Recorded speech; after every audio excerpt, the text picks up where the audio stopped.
Welcome to the Consulting Leaders Podcast, where we talk about the business of consulting. Whether you're looking to grow your practice or learn from the stories of leaders in consulting, you're in the right place. I'm your host, Guillaume Jouvencel, ex-PwC and co-founder of GHA Marketing. Join me as I interview the best consultants in their niche. Let's get on with the show.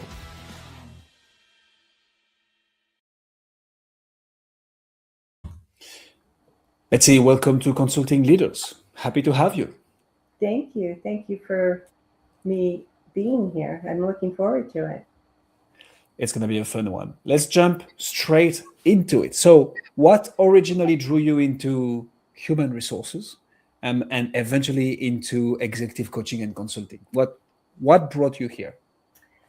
Well, I've always had a passion for people, leadership, and solving problems, especially real world organizational challenges.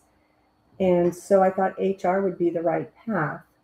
I was actually introduced into an HR role in the late 1980s. I know I'm dating myself, but that's where it all began. And I, as time went on, I built my skills, my knowledge, and was promoted and promoted and promoted. And then when I got to the true HR business partner role, that's when I really felt that was the moment that I wanted to do this as a career moving forward. And that more specifically is to the coaching and advisory role, because working as an HR business partner, I either worked for a business unit or several functional groups that I supported.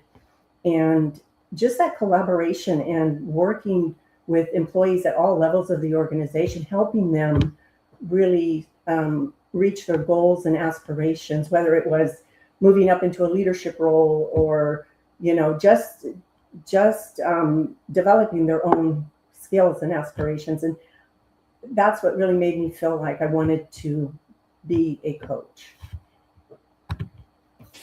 So, tell me a bit more about the problem that you help solving now. Like, what is it that you help people achieve? I help them achieve right now as a coaching professional. I really help them achieve their goals or their aspirations. Or right now, for instance, I'm coaching several people on how they can develop their leadership skills or how they can, help themselves be better leaders, or needing to meet their targeted outcomes, how to get them there. So those are kind of the challenges that I'm working with. What I'm finding is similarities across the organizations in leadership who get coaches and need specific help. I'm seeing a trend of similar issues that they're needing to resolve. So I like that. What's the outcome? Like, what's the payoff for solving that problem in your opinion? What's the pay? Just the satisfaction that I've been able to help them through their journey to get there. I think that's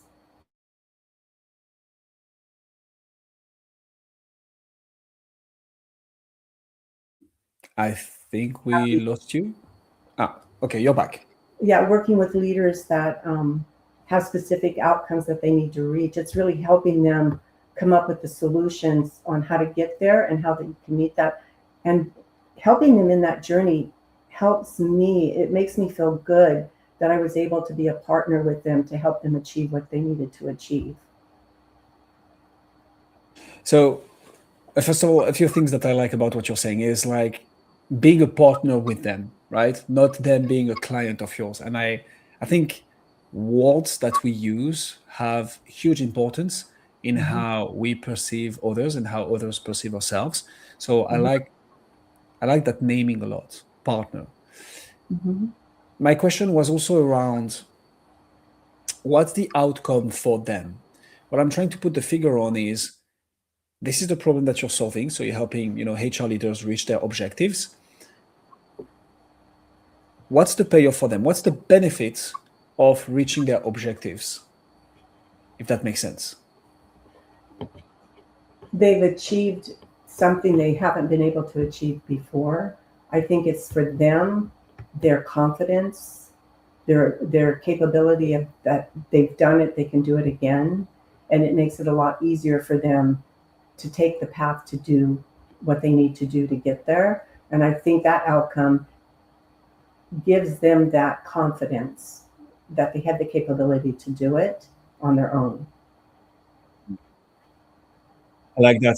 At the end of the day, it's a lot about confidence. And I think it's interesting because the more I evolve in this world and the more I see my clients evolving in this world, confidence comes from actually doing the thing and finding out that you can do the thing whilst you're doing it. You need to take that leap. And sometimes taking that leap means you need to have someone in your, on your sidelines cheering up for you and telling you how to take that leap and show you that other people have done it and that it's just going to take the first few steps. Um, is there any particular like type of company, industry, like who is it that you're going HR leader within specific industries, niches, or like any HR leader? Who you decide who you work with, who you partnering with? If I'm taking on a new client, I'm Yes, sorry, yeah. If I'm taking on a new client, what client I would work with? typically, yeah. Yeah, so how I approach it is if a client reaches out to me, I do a discovery, initial discovery with that client. And in that discovery, I talk with them about who they are, what they're looking to accomplish, what are the issues that they are trying to resolve, and what does coaching look like to them, and how would they like to be coached. And then in that conversation, it helps to build the relationship, but also you're learning about them, but they are also learning about you. Because sometimes there are clients that maybe don't have the same values and you may not want to work with them. So that discovery is extremely important for me and my approach because I get to know the person, they get to know me, we have a good conversation. And then at the end of that, we have built connection, we have built trust, and also we have built a supportive environment. And if all of that aligns, then we go to the next step. If it doesn't align, then I do recommendations to provide alternative coaches for that individual client.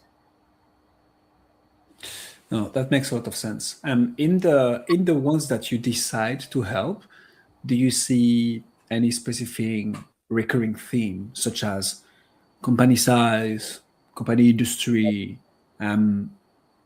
journey, right? I mean, which stage they are in their journey as an HR leader? Like, do you see such common points between your different clients, or it's gonna really be going from, I don't know, HR leaders in fast, moving consumer goods as much as finance, from SMEs to like enterprise level companies. What do You you know, see yeah, it's very interesting because I work with a lot of diverse organizations, right? And I think even though they come to the table with different themes, there is an underlining consistency of a theme that they want to be better leaders. This is what I see. I see that they want to strengthen themselves. They want to be more stronger leader. They want to build their capabilities, even though they're solving for X. They still come to the table as you talk to them and you walk through it with them.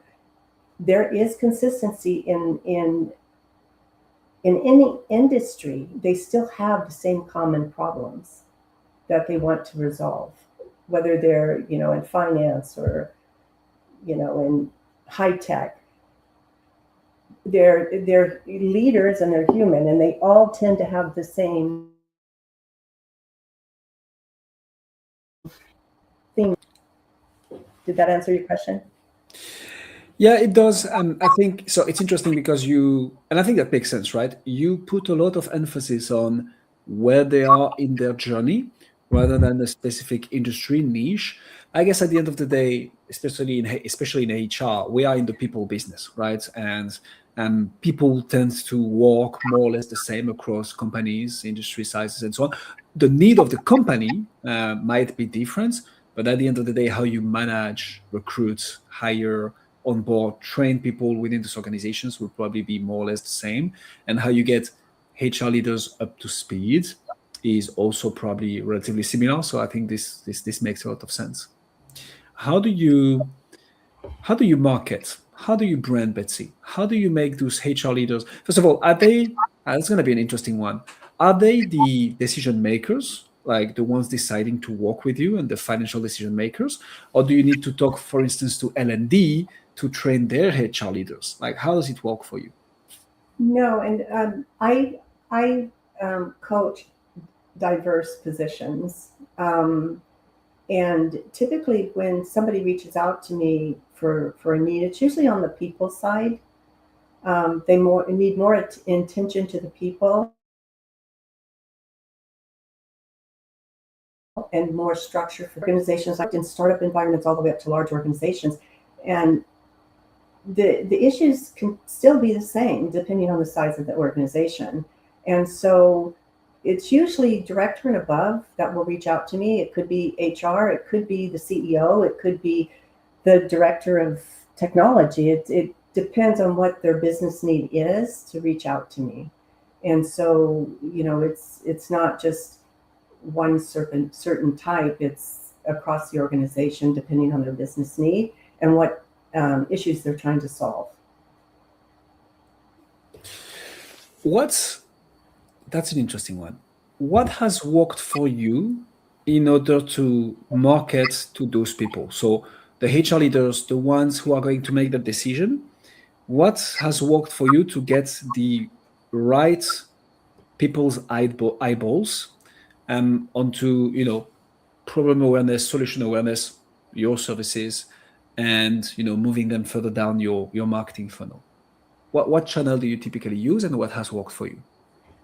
So I'll be honest, I haven't done any hard market selling.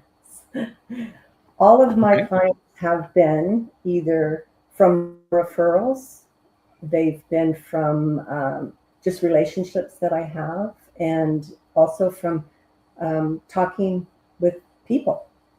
And I haven't really sold myself, but I have organically. And there are some things that I have done to generate business, which has been very effective.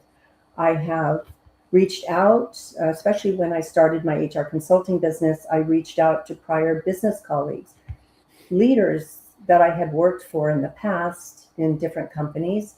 And they know me, they know my style, and just introduced that I've started my own consulting business. Is there any needs that you need on the HR services side or coaching or career development? Keep me in mind. Or if you know of anybody who needs these type of services, if you wouldn't mind passing my name along. And I've actually gotten clients from that. And that works really well. The second thing is that I joined my local chamber of commerce because they're focused on community and businesses and small businesses, and they provide really wonderful avenues where, as a coach, you can go in and they do networking events. You have an opportunity to go in there and present and do events for yourself to say, and I'm thinking about doing this early next year, is going in and talking about coaching, what it means, how important it is to have a coach in an organization, and you have those opportunities to do that. There is a fee to join, but it's a great avenue to be able to get exposure and pass out your business cards and have social events all the time, which is really great. And then I also joined a coaching. I joined a global ICF, Global International Coaching, and I did that in 2023. And then I actually joined their board for the Arizona chapter, where I got to work a lot with the coaching community that rolled up under our chapter. And I've been in that part of the board. I came in as a president-elect. I'm president this year. In January, I'll move to the past president. But that has given me a lot of exposure to the coaching world. And there's a lot of training and development and peer coaching that you can do to build your capabilities and skills as a coach. So that also brings opportunities for business. And so it's kind of, those are the kind of the areas that I've kind of focused on. But I've been very, very blessed to be able to have clients from those venues. I mean, I think you're not giving yourself as much credit as you should. I mean, you've been doing some marketing efforts. I think so. I talk to a lot of B2B coaches and consultants, and I'd say 80% of B2B coaches and consultants rely mainly on referral to. So that's the interesting point. I wouldn't say grow their business, but most certainly maintain and keep their business steady, right? Because referral is a consequence of doing a good job, which as B2B coaches and consultants, we have to do, right? So this is definitely something, making sure that you're getting referrals based on the good work that you're doing. Now, going to a chamber of commerce and industry to network there and develop business there. Joining a global ICF is definitely a marketing move. Not only it's a networking, brand building move, but also marketing. And I think this is a great way to start, thinking and talking about marketing and branding when you're a B2B coach or consultant. So that does make a lot of sense. What's your process to take those initial conversations? Because so referral is pretty straightforward, right? You did a good job with someone. They're like, hey, if you're struggling with, your HR leaders, you should definitely go and look at what Betsy is doing. Cool, that makes sense. And 80-90% of those will transform into clients as long as budgets and timing are right. Now, when you go to a local chamber of commerce, when you join a global ICF and coaching like organization, this takes a bit more, walking to get those clients through the door. So how do you, Betsy, go from, problem solution awareness to like, hey, it might be worth a call or a conversation, to a scope of work, a letter of engagement, we rock and roll. Can you walk us through this sales motion of yours and how you typically go about developing business? So I think it's really about that connection, right? And I have gotten clients where I've just had just a casual conversation with them and, chatting with them about, what do they do? This is what I do. And that conversation involves them to, oh yeah, I've been having issues with this. And then having that conversation with them, not really selling my business, but just actually having a conversation with them to get to know them and think about, okay, these are the issues that you have. And in that process, you're building that relationship with that individual. I'm not selling myself. I'm just learning about and getting clarity around what their problems are within their organization or what they're dealing with. And as part of that conversation, you are building a relationship there. And then at the end of that conversation, then if everything aligns and you're comfortable with each other, then you take it to the next step to say, well, I could help you with that. And these are some of the things I could do. Would you be interested in having a call and talking about perhaps some planning on that? And that's how I introduce into getting that first session. And then, I do talk about, so if you're wanting to do this, what does that look like for you? What does the coaching look like for you? And, what is your budget for that? Because that's really important too. And then I put a proposal together and then I move forward with it. I'm just out of, no, that's really good. I'm just out of a conversation where we focused a lot on price transparency. And it's funny that you would double down on this in this very interview. My whole philosophy around, validating budget, making sure like there's not going to be any good or bad surprises. Well, you want good surprises, but ideally you want to avoid bad ones. And being transparent and upfront about what it requires to work with you, the investments, the pricing, is actually going to, especially in 2026, is going to help everybody. because one, you pre-qualify the client. The reason I'm saying this is I used to be thinking if I talk about the price too early, my prospect is going to be in cost-based thinking and they're not going to see the solution anymore. They're just going to focus on price, which is still a risk. I do believe that people might focus on price, but those ones are probably not going to buy from you anyways, because they see things as a cost, not an investment, especially in themselves when it comes to coaching. So B2B coaches and consultants listening to us right now, we can be upfront about pricing, give a range, right? Understand and like identify budget and make sure that we co-create, co-build as long as we have an alignment on like, hey, this is the order of magnitude that we are talking about. And being upfront about it, both from a prospect perspective and a vendor perspective or a partner, is a very smart move in my opinion. Yeah, you need to have that up front. And I thought, back in the day was, oh, you don't want to mention how much you charge. But transparency is important, as you said, because they need to know what they're accepting, and what does that look like. And I tell them, I say I charge different. It depends on the project and the scope of the work. But you let me know what that looks like as far as budget for you to solve these issues, and then I work around it, and I can carve out this and I can carve out that, and I can meet their needs, and we both get what we want, right? And so I'm a true believer about transparency, because you don't want the clients to be blindsided. You really do want that client to engage and be happy with what they've accepted and what they've gone through as far as coaching, and being transparent. It's also building credibility and confidence in that relationship. So it's really important.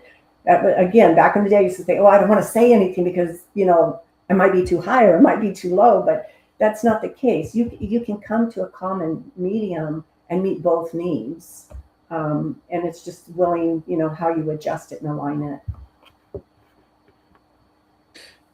Amen to that. What's the step after that, Betsy?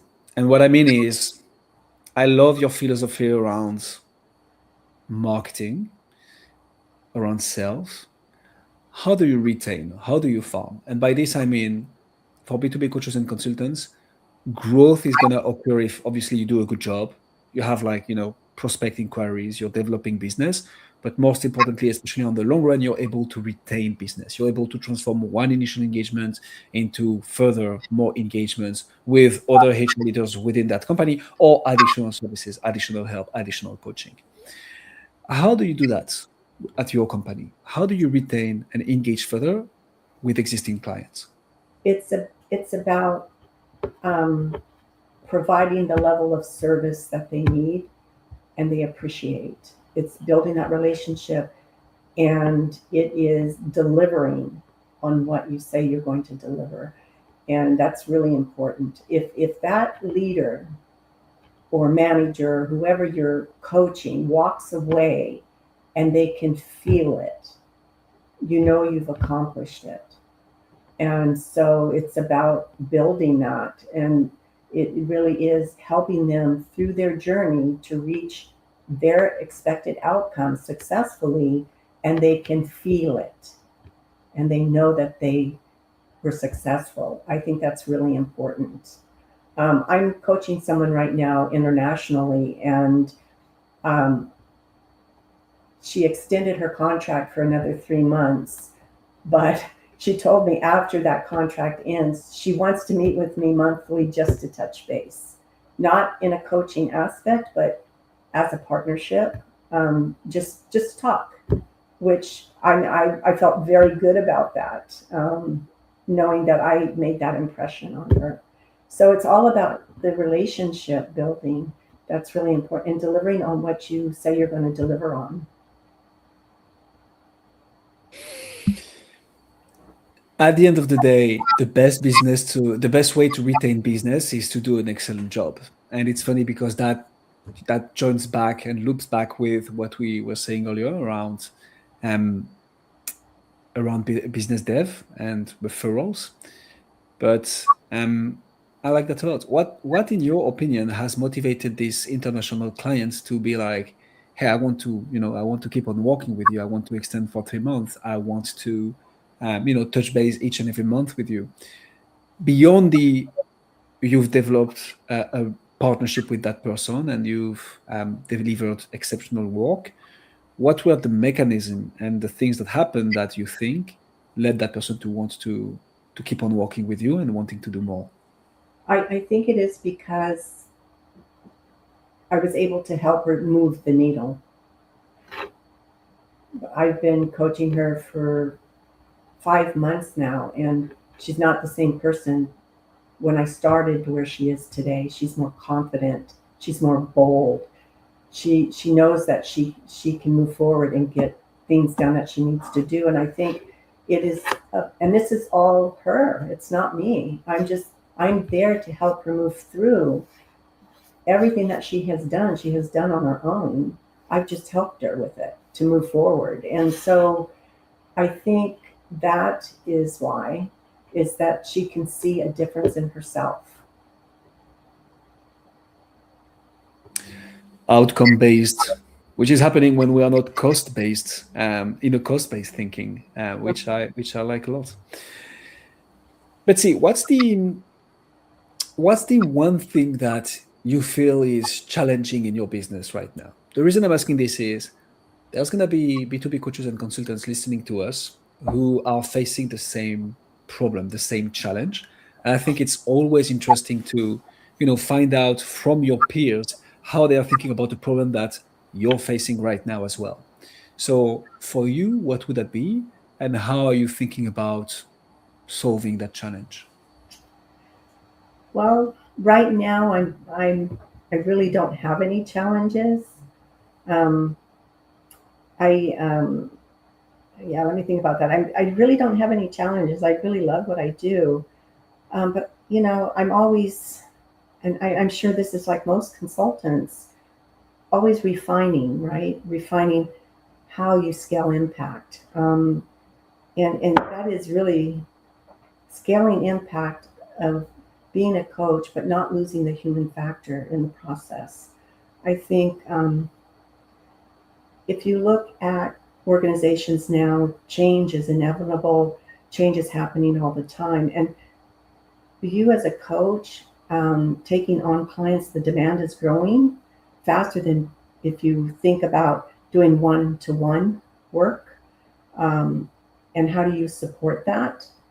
And then also the leadership challenges. We talked about this a little bit earlier about it showing up in different clients. You're coaching the same issues, but in different organizations, right? And then I think it really is about um, the results, right? Um, I think they're stronger, and when you have insight and you pair it with simple, practical structure, um,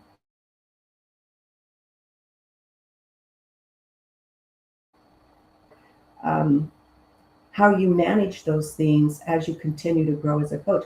And the shift there, it's not a bad thing. It's just showing that um, the work that you're doing is moving forward, right? Does that make sense? Yeah, no, 100%. And I think so. At the end of the day, it's interesting how you're framing it. I think B2B coaches and consultants have usually one of the two following problems. Assuming what they have right now, I'm not saying that they are dissatisfied with it, but they're happy with the results. And honestly, and I talk to some of those from time to time, they're like, yeah, I'm making like 500, a million, $600,000 a year, whatever, and I'm not looking to grow. Like I'm happy with this. I had a fantastic guest, Liz Weber, who is towards the end of her career, and she was like, I'm scaling down my business, and I'm like the happiest I've ever been. And I'm like, cool, respect that. Congratulations, you've won. And that's amazing. And I wish I reached that at some point. Now, for the ones who want to eventually grow their business, they eventually have one of the two following problems. They are either supply constraint, meaning they have more demand than they can handle. And then the question becomes, do I increase my prices? Do I, staff up? Do I put people on the waiting list at the risk of losing them and so on? So that's really the supply constraint challenge. Or they are demand constrained, meaning they can take on more clients. They just don't have the demand coming through.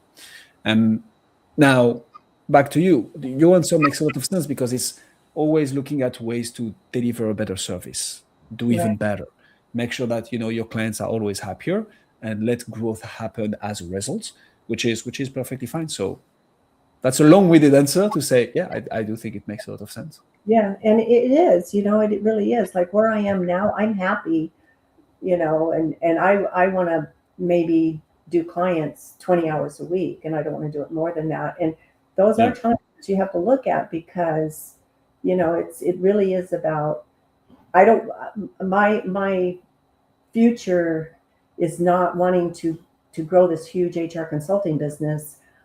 I do it because I love to work with people. I love to help, but I also know my guardrails and what I'm capable of managing, right? And so that is very true. It is. I'm happy where I am as a coach. That does make a lot of sense. Betsy, ladies and gentlemen, Betsy, if people want to find out more about you, see what you do, where should they go? They can reach out to me on LinkedIn, or they can contact me on my website, which is b2bhrconsulting.com. We'll put all the links in the description. Betsy, thank you so much for coming on Consulting Leaders. And thank you so much for having me. I really enjoyed it. Happy New Year. Thanks for joining us on this episode of the Consulting Leaders Podcast. We hope you learned valuable lessons on how to grow your practice and take your business to the next level. Make sure to subscribe and leave us a review wherever you're listening to this show so you never miss an episode. To apply and be a guest on the show, click the link in the description. See you next time.